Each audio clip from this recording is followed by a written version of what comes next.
نہ جانے مسائل تو علماء سے پوچھیں، یہ حکم مبین ہم کو رب سے ملا ہے، چلو پوچھ کیسے جیے زندگی کو، چلو پوچھ لے کس میں رب کی رضا ہے، رب کی رضا ہے۔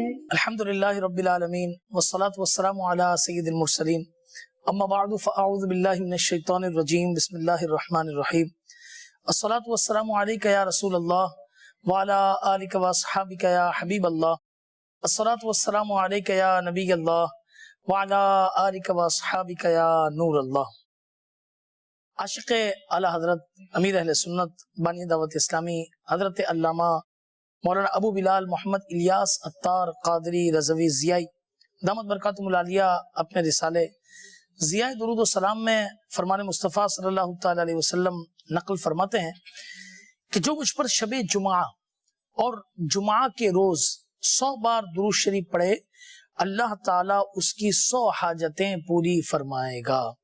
میرے محترم مدنی چینل کے ناظرین، ہو سکے تو جمعے کے دن خاص طور پر درود پاک پڑھنے کا اہتمام کیجیے۔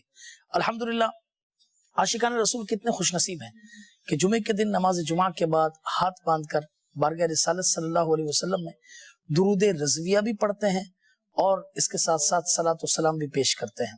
اگر آپ کی عادت ہے کہ نماز جمعہ کے فوراً بعد بغیر کسی مجبوری کے مسجد سے چلے جاتے ہیں، باہر ٹھیوں پر کھڑے ہیں، دوستوں کے ساتھ گپے مار رہے ہیں، تو گزارش یہ ہے کہ آپ اس ٹائم کو کارآمد بنائیے، آپ مسجد کے اندر تشریف رکھیے، درود پاک پڑھیے اور اسی طرح صلاۃ و سلام پیش کیجیے۔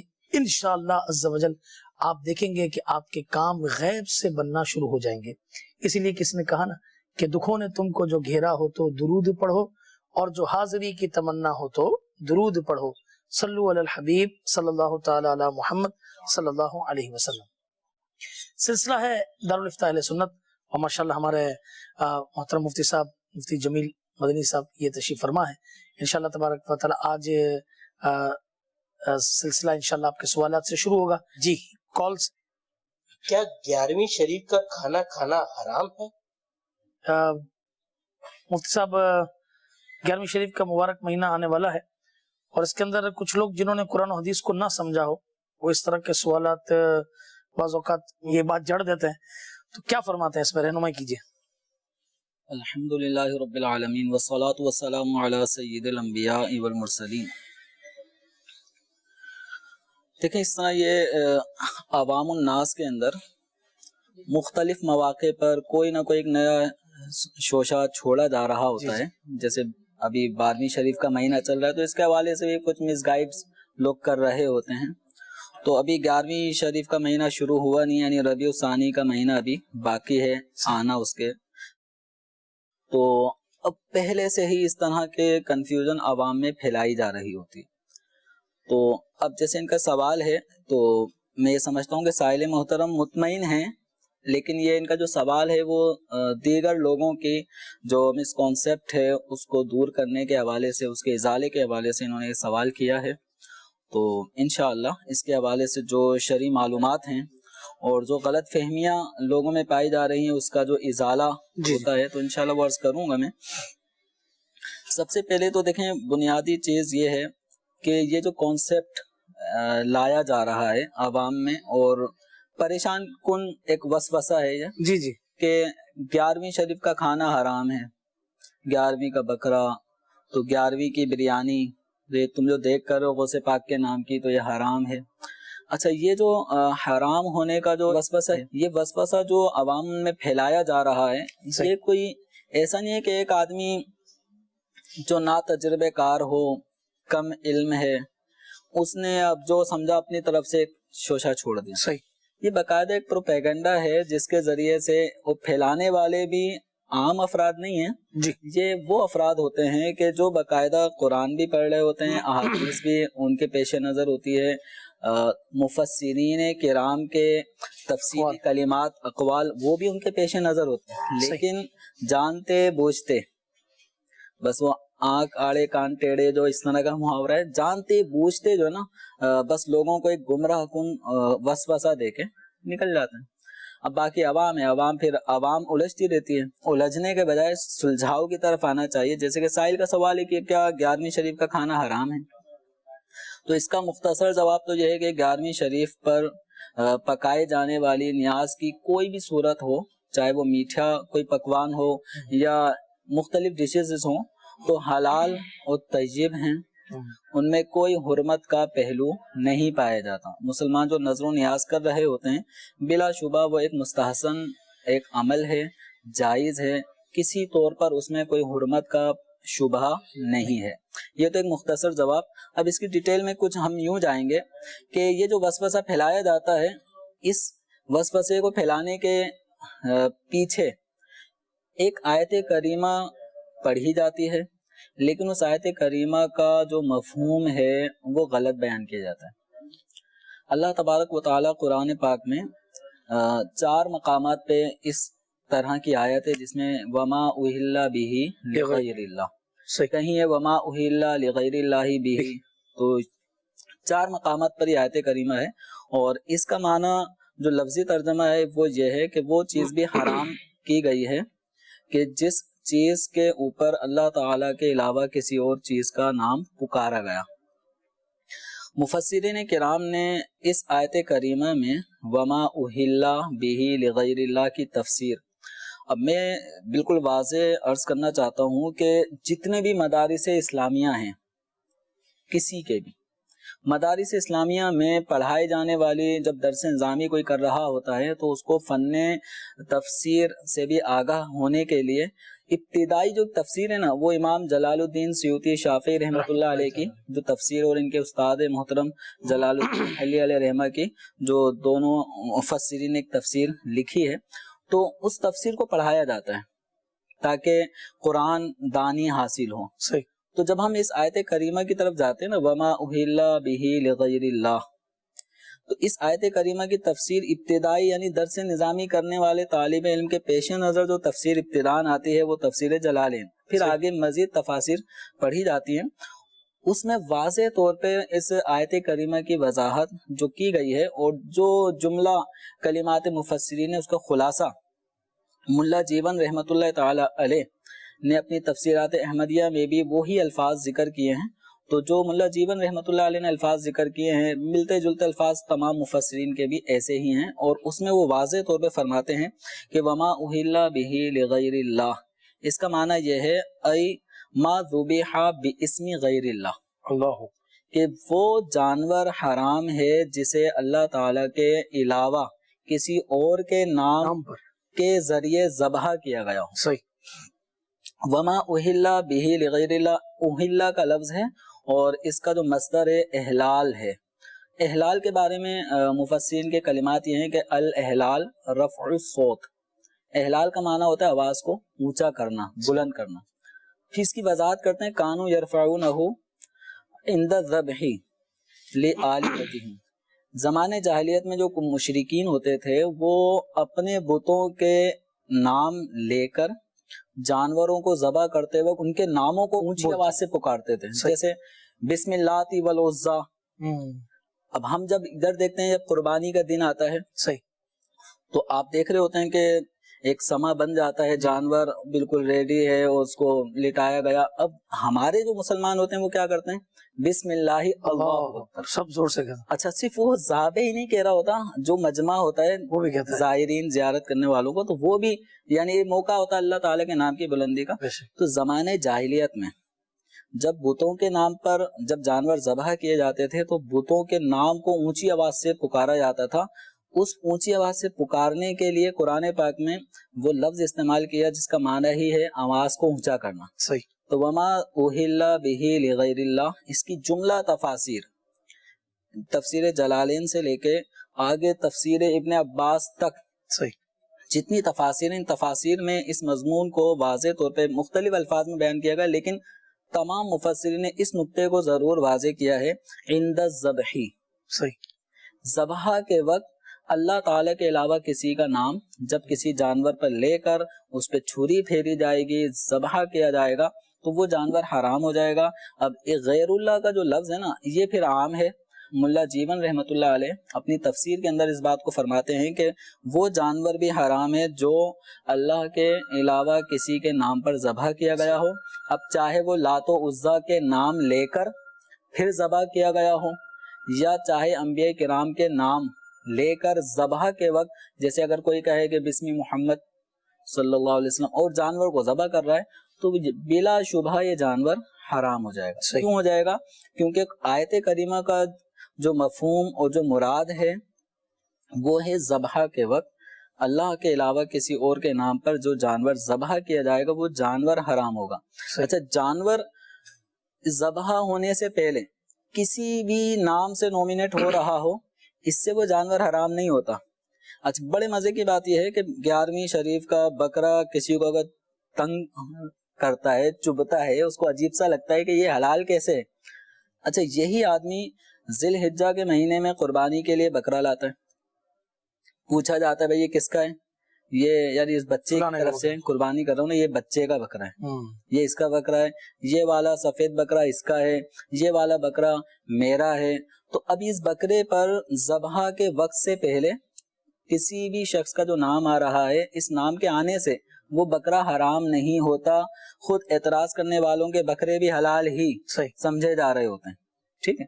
اب جب 11ویں شریف کے لیے آپ اپنے گھر کے آگے ایک بکرا باندھ لیں گے، کوئی بھی پوچھے گا آج خیریت ہے، کیا کرنا چاہ رہے ہیں بتائیں، تو آپ جب بتائیں گے 11ویں شریف کی نیاز دلاؤں گا تو فوراً ایک وسوسہ آئے گا یہ تو حرام ہے۔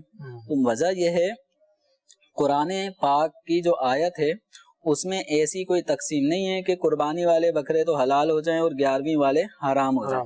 قرآن پاک میں اصول یہ دیا گیا ہے کہ وہ جانور حرام ہوگا جس کے ذبح کے وقت اللہ کے علاوہ کسی اور کا نام لے کر اسے ذبح کیا جائے گا۔ تو اب جب 11ویں کا بکرا ہو یا قربانی کا بکرا ہو یا کوئی سا بھی جانور، حتیٰ کہ اگر ہم گائے کا گوشت لیتے ہیں، بکرے کا گوشت لیتے ہیں، چکن لیتے ہیں، تو مسلمانوں کو جب وہ ذبح کر رہے ہوتے ہیں وہ تمام کے تمام مسلمان جن کے ہاتھوں میں چھری اور یہ جانور ہوتے ہیں تو بسم اللہ اللہ اکبر پڑھ کے ذبح کر رہے ہوتے ہیں، حلال ہیں۔ صحیح۔ تو 11ویں شریف میں جب جس قصاب سے امداد لیں گے اور وہ آ کے اس کو ذبح کرے گا، بلا شبہ وہ بھی سب کے سامنے اس پہ بسم اللہ اللہ اکبر ہی پڑھ رہا ہوگا۔ تو یہ کیا بات ہے کہ یہ بکرا حرام ہو جاتا ہے، بقیہ حلال ہوتے ہیں؟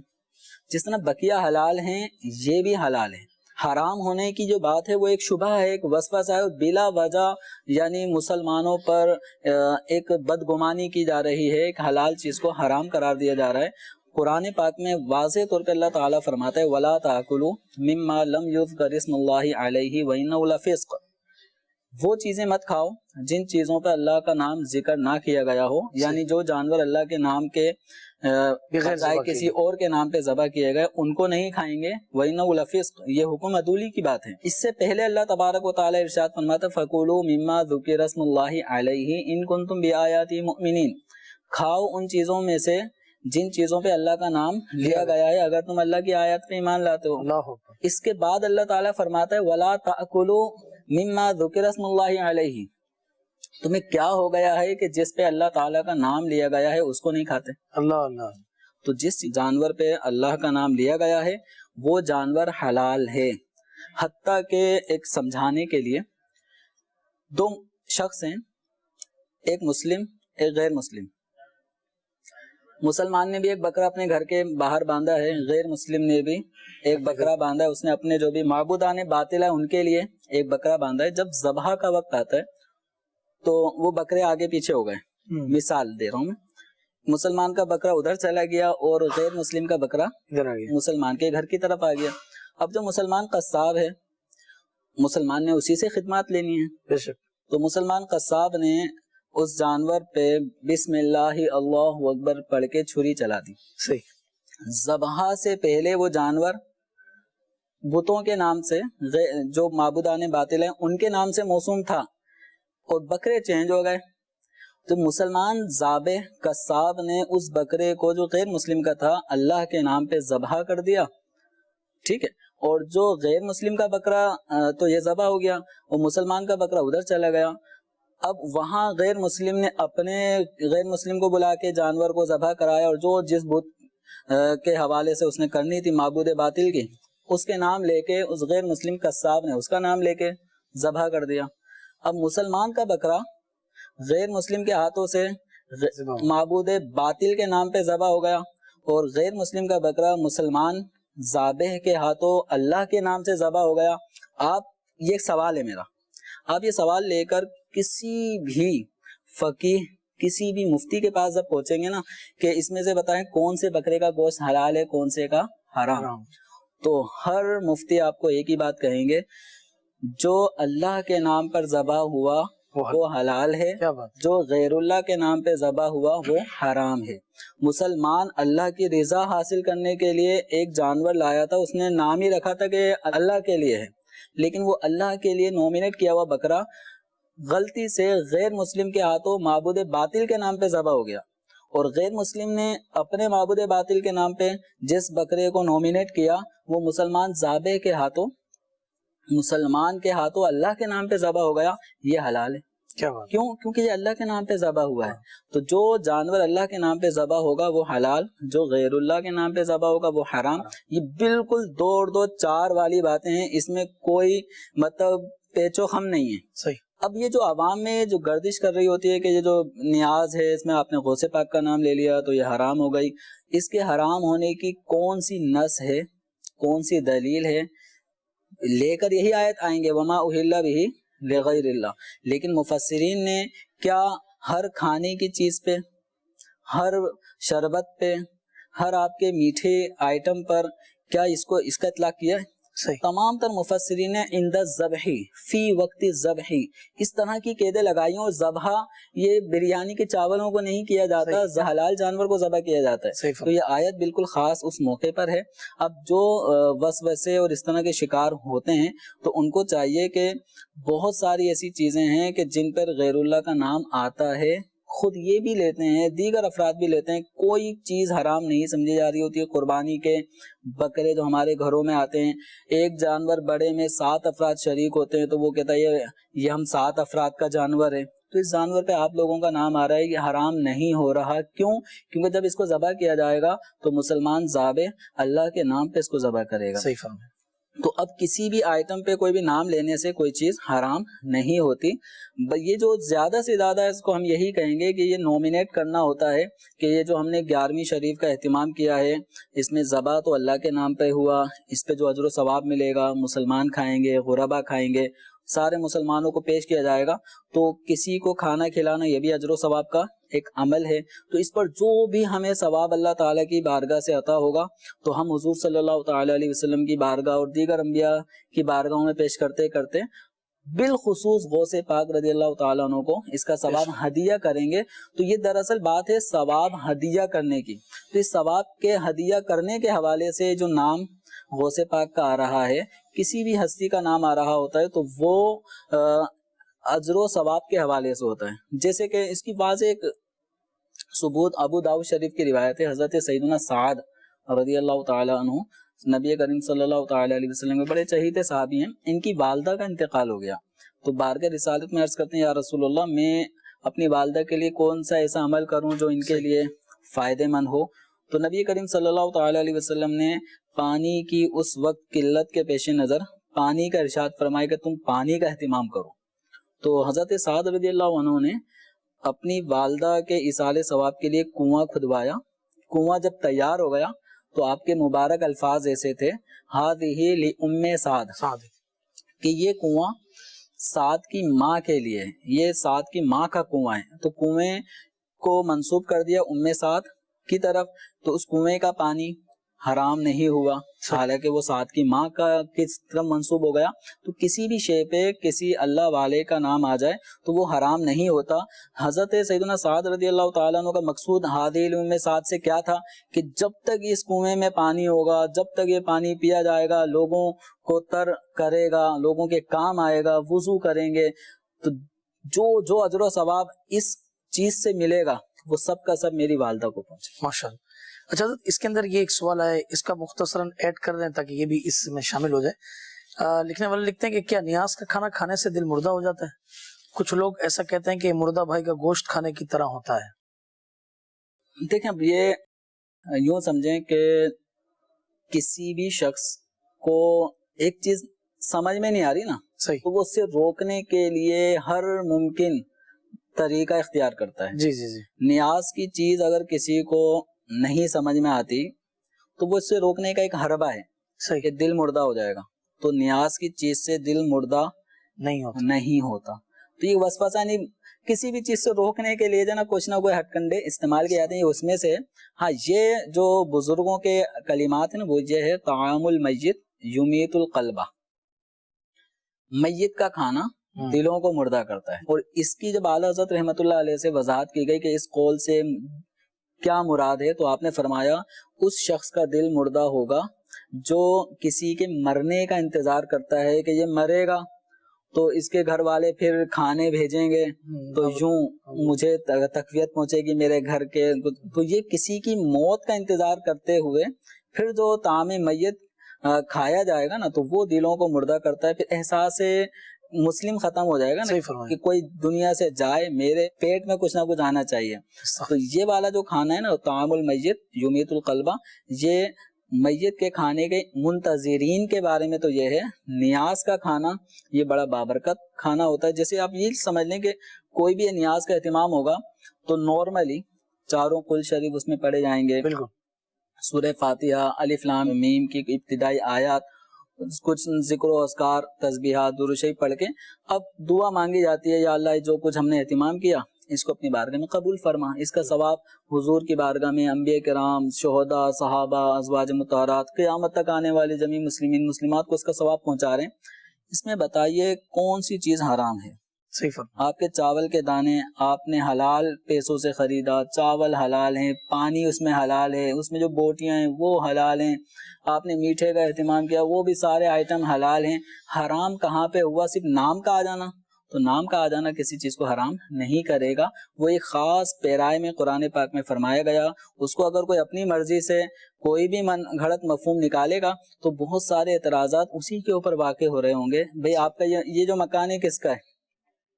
کہا جائے گا یہ میرا ہے. لوگ اپنے نام سے اس کو قصر فلاں لکھتے ہیں. یہ آپ کا کیسے ہو گیا؟ مسجدیں، کون سی مسجد ایسی ہے جو یعنی غیر اللہ کی طرف منسوب نہیں ہیں؟ صحیح. صدیق اکبر مسجد، عمر فاروق مسجد، مسجد نبوی شریف، مسجد حرام شریف، مسجد اللہ، یہ چند ایک مسجد ہوں گی جیسے اللہ والی مسجد، ٹھیک ہے، یہ کہیں کہیں اس نام سے موسوم ہوں گی. ورنہ اکثر مساجد غیر اللہ، اور غیر اللہ کون ہیں؟ محبوبان بارگاہ خدا بندی، ان کے نام کی طرف منسوب ہوتی ہیں. اور مقصد کیا ہوتا ہے کہ یہ ہم صدیق اکبر رضی اللہ تعالیٰ عنہ کے اصالہ ثواب کے لیے مسجد قائم کر رہے ہیں، اور مسجدیں تا قیامت ہوتی ہیں. تو یہ مسجد جب تک اس میں نماز پڑھی جائے گی، جب تک یہ قائم دائم رہے گی، اس وقت تک صدیق اکبر رضی اللہ عنہ کو اس کا ثواب پہنچے. مسجد عائشہ ہوتی ہے، مسجد نبوی شریف ہے.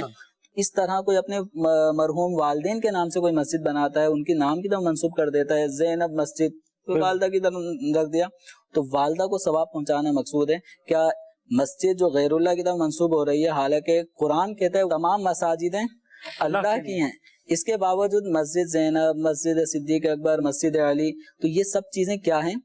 ان مساجد میں پڑھی جانے والی نمازیں، اس میں کیے جانے والے تلاوت قرآن، ان سب کا ثواب ان محبوبان بارگاہ الہی کو پہنچے. مقصود یہ ہوتا ہے. بہت اچھا، ماشاءاللہ سب نے بڑے تفصیلی انداز کے اندر ہمیں یہ باتیں سمجھا دی ہیں. جی ایک اور کال شامل سلسلہ کرتا ہے.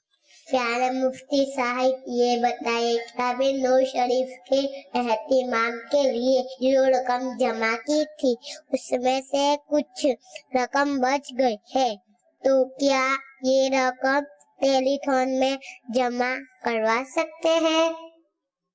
ماشاءاللہ. جی مفتی صاحب کیا فرماتے ہیں؟ دیکھیں یہ مدنی منی اپنی جو رقم ہے نا اس کو تو جمع نہیں کرائیں گے. صحیح. ہاں ان کے یہ سوال کسی کی عکاسی کر رہا ہے. اگر جیسے گھر کے سرپرستوں نے اپنی پاکٹ سے انہوں نے کچھ رقم نکالی تھی 12ویں شریف کے لیے، اور اس میں جتنا چراغا، جتنی نیاز فاتحہ کا اہتمام کرنا تھا وہ ہو گیا، اس کے بعد کچھ رقم بچ گئی ہے، تو اب وہ ٹیلی تھون کے اندر دینا چاہ رہے ہیں دعوت اسلامی کے جامعات و مدارس کے حوالے سے، تاکہ جامعات اور مدارس کا قیام مزید سے مزید ہوتا رہے صحیح تو بلا شبہ اس کے اندر کوئی حرج نہیں ہے. دے سکتے. اور اگر یہ 12ویں شریف کا چندہ لوگوں سے لے کے کیا گیا تھا صحیح تو اب اس رقم کو ٹیلی تھون میں نہیں دیں گے, وہ جس مقصد کے لیے لیا گیا تھا اسی مقصد میں استعمال خرچ کرنا پڑے گا.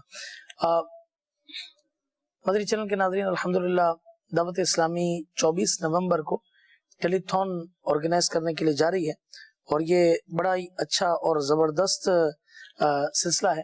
آپ کی معلومات کے لیے چند باتیں عرض کروں کہ الحمدللہ ملک و بیرون ملک مدارس المدینہ کی تعداد یہ تقریباً 3790 ہے.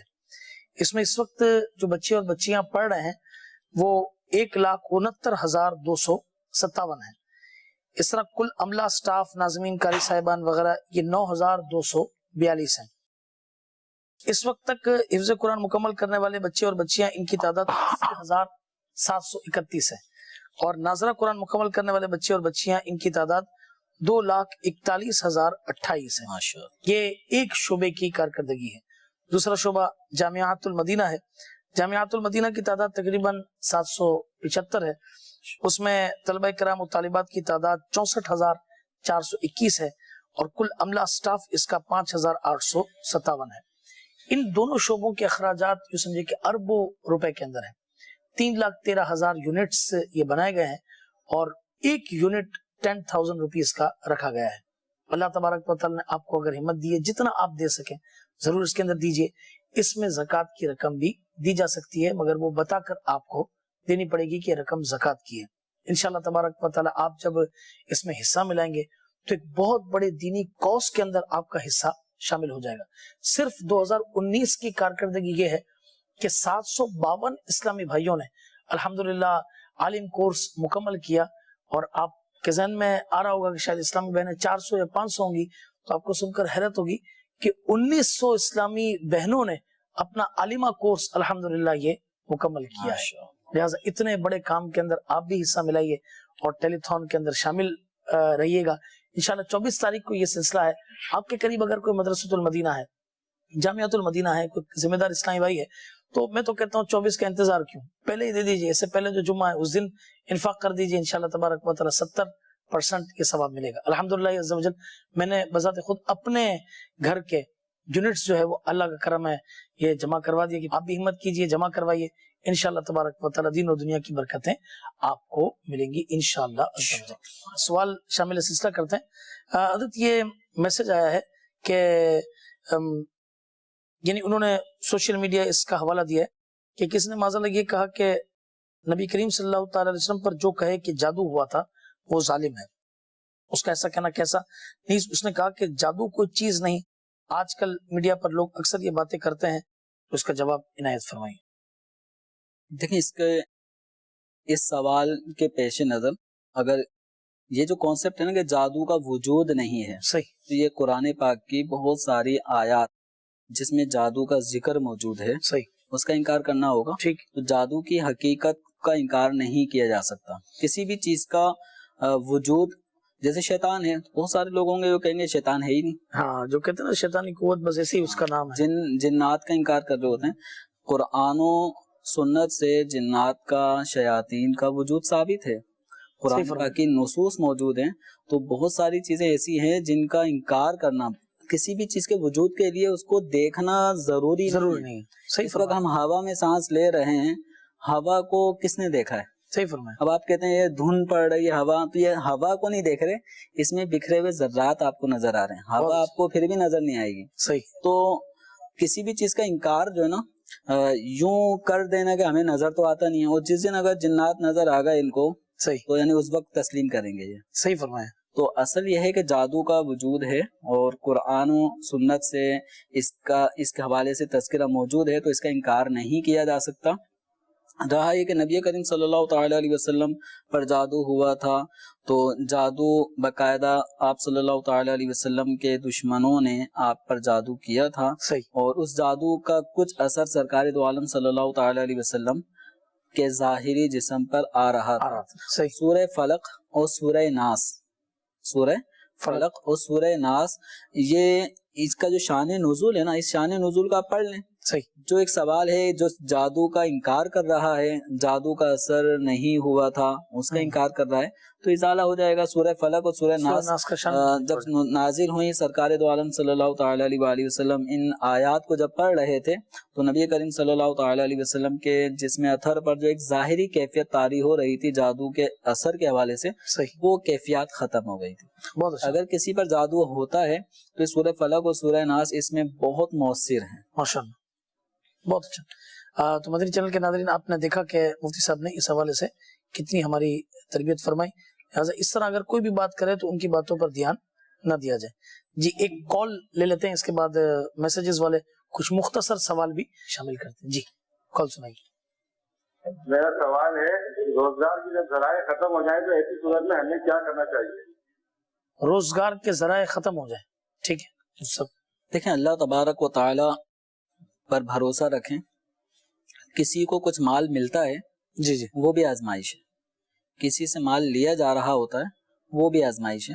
اور یہ قرآن پاک میں واضح طور پہ موجود ہے، وَلَنَبْلُوَنَّكُمْ بِشَيْءٍ مِّنَ الْخَوْفِ وَالْجُوعِ وَنَقْصٍ مِّنَ الْأَمْوَالِ صحیح. وَالْأَنفُسِ وَالثَّمَرَاتِ وَبَشِّرِ الصَّابِرِينَ. اللہ تو اللہ تبارک و تعالی چیزیں لے کر بھی آزماتا ہے. بے شک. تو اب جیسے ان کا سوال ہے کہ اگر کسی کے روزگار کے ذرائع ختم ہو جائیں تو اب اس کو کیا کرنا چاہیے؟ صبر کرے گا تو انشاءاللہ اللہ تبارک و تعالی کی رحمت کی طرف آدمی کی لو لگانے کا موقع ملتا ہے.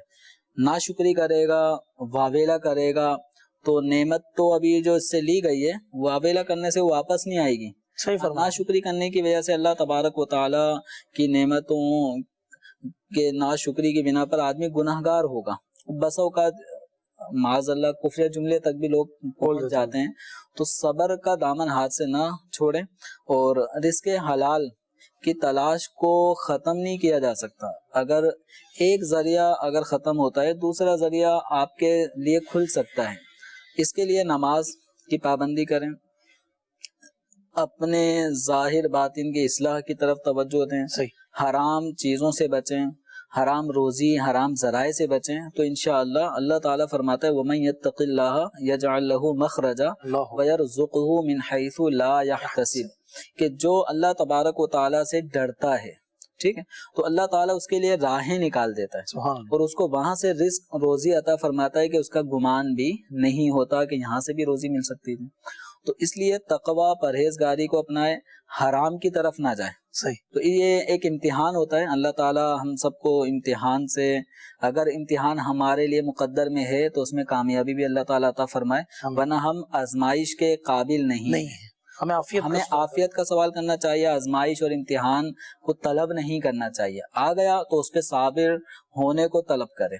تو یہ ہے کہ ذرائع روزگار کے الحمدللہ حلال روزگار کے حوالے سے امیر اہل سنت دامت برکاتہم العالیہ کے کچھ وظائف ہیں جو تعویذات اطاریہ کے جو بستے ہمارے کہلاتے ہیں، وہاں پہ بالکل مل جائیں گے. امیر اہل سنت کے وظائف پر مشتمل مدنی پنصورہ کے اندر ایک پورا باب ہے، چیپٹر ہے، اس کے اندر وظائف ہیں. آپ ان وظائف میں سے کچھ لے لیں، کچھ تعویذات لے لیں.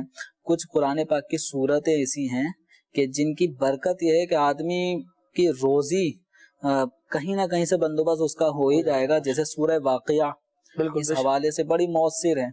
ہر رات کو سورہ واقعہ پڑھیں، انشاءاللہ فاقہ تنگ دستی اگر ہے تو دور ہو جائے گی، اور نہیں ہے تو انشاءاللہ قریب بھی نہیں آئے گی. کیا بات ہے، ماشاءاللہ. واقعی سورہ واقعہ، ایک ہمارے اسلامی بھائی ہیں ماشاءاللہ سورہ واقعہ پڑھنے کا پکا معمول ہے. تو رات کو جب کھا پی لیتے ہیں تو کہتے ہیں کہ واقعی سورہ واقعہ پڑھنے سے آدمی فاقے کا شکار نہیں رہتا. اور یہ واقعی حق ہے، حدیث پاک پر ہمارا ایمان ہے. اچھا، کچھ حضور سوالات مختصر اس میں ہاں یا نہ، یا درست ہے یا نہ درست، اس طرح ہو جائے، پھر انشاءاللہ دوبارہ کال کو ہم شامل کرتے ہیں. بغیر وضو کے فاتحہ کیا جا سکتا ہے؟ جیسے آپ نے فاتحہ کا طریقہ بتایا، کیا اس میں وضو ضروری ہے؟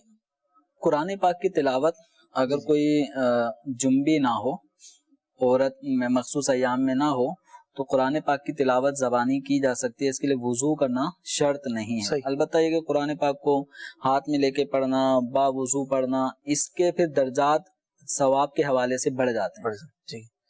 اچھا، یہ بنت الطاف نے مرکز لاہور سے پوچھا ہے، بعض بیوٹی کریم سے چہرے پر بال آ جاتے ہیں اور آئی برو کے درمیان جو بال آ جائیں بیوٹی کریم سے تو کیا وہ اتروا سکتے ہیں؟ لیکن خواتین کا، یا عام طور پہ خواتین ہی کرتی ہیں، ان کو بھووں کے بال صاف کرنا یہ جائز نہیں ہے.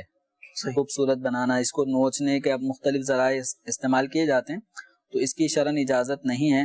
اب کوئی کریم استعمال کرنے کی وجہ سے اگر بال آ رہے ہیں، لیکن وہ بال پہلے نہیں تھے اب آ گئے، لیکن وہ آنے کے بعد بھی کوئی بدنمائی نظر نہیں آ رہی، صحیح ہے. تو اس کو صاف نہ کیا جائے. اور اگر چہرہ بدنما درجے تک پہنچ گیا ہے تو پھر اس بدنمائی کو دور کرنے کی حد تک صحیح اتنا بالوں کا ازالہ کرنے کی گنجائش ہے. اب خوبصورت بنانا ایک الگ چیز ہے، ٹھیک ہے، بدنمائی کو دور کرنا وہ الگ ہے، اور اس کو اور خوبصورت بنانا یہ ایک الگ چیز ہے. تو خوبصورت بنانے کے لیے جو بالوں کو نوچوایا جاتا ہے، کٹنگ کی جاتی ہے، اس کی اجازت نہیں ہوگی. یہ سوال کافی بار ہو چکا، دوبارہ آیا کہ آج کل یہ عام ہو چکا ہے کہ رضائی بھائی بہن کی شادی ہو سکتی ہے. قرآن پاک کے اندر تو واضح طور پہ فرما دیا گیا نا، وَأَخَوَاتُكُم مِّنَ الرَّضَاعَةِ، تم پر تمہاری دودھ کے رشتے والی بہنیں حرام. ہے.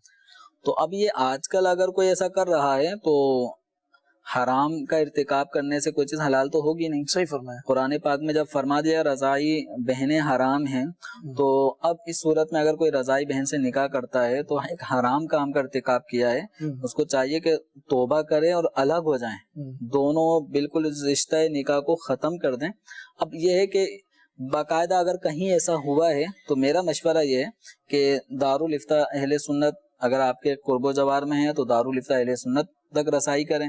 اگر دارالافتاء اہل سنت نہیں ہیں اور آپ کے علاقے میں مفتی مستند سنی صحیح العقیدہ ہیں اور فتویٰ ان کی فیلڈ بھی ہے تو بالکل اس طرح کے کیس میں ان سے رجوع کریں. صحیح. اب رضاعت کے حوالے سے آیا وہ رضاعت ثابت ہوئی ہے، رضاعت ثابت نہیں ہوئی، صرف ایک خبر چل پڑی ہے کہ بھئی یہ رضاعت ثابت ہو گئی تھی یا کوئی یقینی درجہ ہے.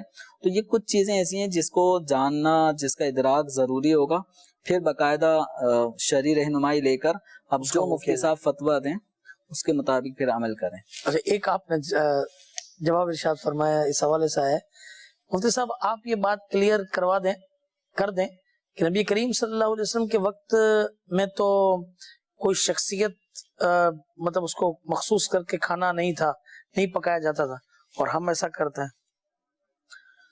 لیکن اصل جو مقصود ہے نا وہ ہے ایصال ثواب. صحیح.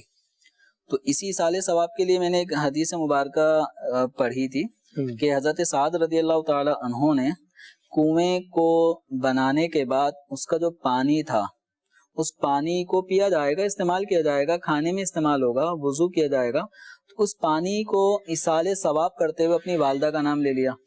اصل مقصود ہے کسی کے طرف کوئی شے منسوب کر دینا، اس منسوب کرنے سے کوئی شے حرام نہیں ہو جاتی. صحیح. تو کسی بھی کھانے کو منسوب کر دینا، کسی خاص مشہور کسی پکوان کا نام، یہ فلاں کی بریانی ہے، صحیح، تو یہ نام لینے سے وہ حرام نہیں ہوا. تو غوث پاک کے لیے کا لفظ استعمال کرتے ہیں، غوث پاک کے نیاز کی بریانی ہے، تو یہ حرام کیوں؟ صحیح. وجہ بس وجہ فرق یہ ذہن میں رکھنا چاہیے کہ جب کسی جانور پر ذبح کے وقت نام غیر اللہ کا آئے گا وہ جانور حرام ہوگا. اس جانور کے علاوہ کوئی دیگر اشیاء وہ چیزیں اللہ کے محبوب بندوں کی طرف منسوب ہو رہی ہے تو وہ حرام نہیں ہوتی. یہ اگر کوئی کہتا ہے حرام ہو جاتی ہیں، اس پر کوئی واضح نص، کوئی آیت، کوئی حدیث کہ اس طرح کسی کھانے کی چیز کو غیر اللہ کی طرف منسوب کرنے سے وہ چیز حرام ہو جائے گی، ایسا ہو جائے گا، ایسا ہو جائے گا، تو وہ ثابت کریں. کھانے کی چیز عجوہ ایک کھجور ہے، جی جی، اس کا نام کیا آتا ہے؟ عجوۃ المدینہ. ایسے ہی ہے، مدینے کی عجوہ. مدینہ شریف سے منسوب اس عجوہ کھجور کو کھانے کی چیز کو نام لیا جا رہا ہے، تو محض نسبت کو نہیں دیکھا جائے گا. صحیح، کہ یہ نسبت ہو گئی تو بس نسبت ہونے کی وجہ سے وہ حرام ہو گئی. یہ حرمت کی جو وجہ نا اس پہ غور کیا جائے. صحیح. اپنی طور پہ ایک سوال وسوسہ اسی کو لے کے مطلب کسی چیز کو حرام نہیں کیا جا سکتا. صحیح فرمایا.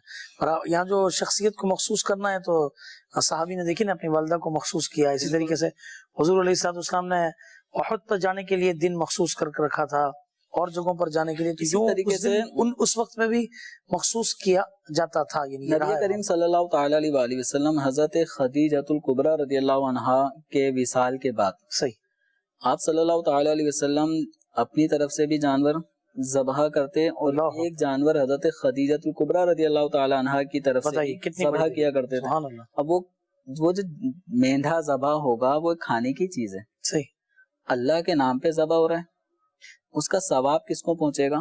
حضرت خدیجہ الکبریٰ ام المؤمنین کو پہنچے گا. مطلب یہ چیز پہ اگر غور کریں نا اس بات پہ کہ نسبت, وہ مقصود یہ ہوتا ہے کہ اس عمل پہ جو ثواب ہوگا نا وہ ثواب فلاں کو پہنچے. اصل مقصود یہ ہوتا ہے, اس سے واضح عرض کروں, نماز ہم پہ فرض ہے, صحیح, کہ ہم کس کے لیے پڑھتے ہیں؟ اللہ کے لیے پڑھتے ہیں. ان صلاتی ونسکی ومحیایا ومماتی للہ رب العالمین. ساری یعنی یہ عبادت کا اہم ترین ایک طریقہ کار ہے نماز, اللہ کے لیے پڑھی جاتی ہے. حضرت سیدنا ابو ہریرہ رضی اللہ تعالی عنہ ایک مسجد کے بارے میں اپنے احباب سے فرماتے ہیں, تم میں سے کون ہے جو اس بات کی ذمہ داری لیتا ہے کہ فلاں مسجد میں جائے, وہاں پہ 2 رکعت پڑھے یا 4 رکعت پڑھے, اور اس کے بعد وہ یہ کہے ہذہ لی ابی ہریرہ, اللہ, یہ ابو ہریرہ کے لیے. کیا بات ہے. تو نماز حضرت ابو ہریرہ کے لیے, الفاظ یہی ہیں حدیث کے, ہذہ لی ابی ہریرہ, کہ یہ ابو ہریرہ کے لیے ہیں. تو نماز تو اللہ کے لیے ہے. قرآن کہہ رہا ہے ان صلاتی, اس آیت کے اندر آگے آتا ہے للہ رب العالمین, بالکل ایسے ہی, میری نماز اللہ کے لیے, ٹھیک ہے. اور حضرت ابو ہریرہ کہہ رہے ہیں ہذہ لی ابی ہریرہ, کہنا ہے تم نے کہ یہ ابو ہریرہ کے لیے. یہاں کوئی حضرت ابو ہریرہ اپنی عبادت کو ہی کروا رہے ہیں. ان کا مطلب یہ ہے کہ میں اس مقام تک نہیں جا پا رہا, لیکن کوئی بھی اس مقام تک پہنچے اور اس مسجد میں نماز پڑھنے کی جو خاص فضیلت ہے, اس فضیلت میں مجھے بھی وہ ثواب میں حصے دار یوں بنا لے کہ وہ نماز وہ پڑھے 2 رکعت 4 رکعت, اور نماز پڑھنے کے بعد اس کا جو ثواب ملے گا ہذہ لی ابی ہریرہ, یہ جو اس نماز کا ثواب ہے نا, یہ ابو ہریرہ کا ہے. جب نماز اللہ کے لیے ہے, اس میں حضرت ابو ہریرہ کہہ رہے ہیں لی ابی ہریرہ, تو مطلب شرک کی طرف نہیں جا رہا. نماز یعنی کیا صحابی یوں شرک کی تعلیم دیں گے؟ جن سے ہمیں ہزاروں احادیث جن صحابی سے ملی ہیں, رسول اکرم صلی اللہ تعالی علیہ وسلم کی احادیث کا ذخیرہ ایک بہت بڑا ان سے امت کو ملا ہے, وہ شرک کی طرف دعوت نہیں دے رہے. ان کا یہ فرمان ایک واضح دلیل ہے, کسی چیز کو کسی کی طرف منسوب کرنے سے وہ شرک نہیں ہو رہا, وہ حرام نہیں ہو رہا. تو حضرت ابو ہریرہ اپنی طرف جو منسوب کروا رہے ہیں وہ اس نماز کے ثواب کو کروا رہے ہیں. حضرت سعد رضی اللہ عنہ کنویں کو اپنی والدہ کی طرف منسوب کر رہے ہیں, اس کنویں کے پانی کے استعمال پر جو ثواب ملے گا اس ثواب کو منسوب کر رہے ہیں.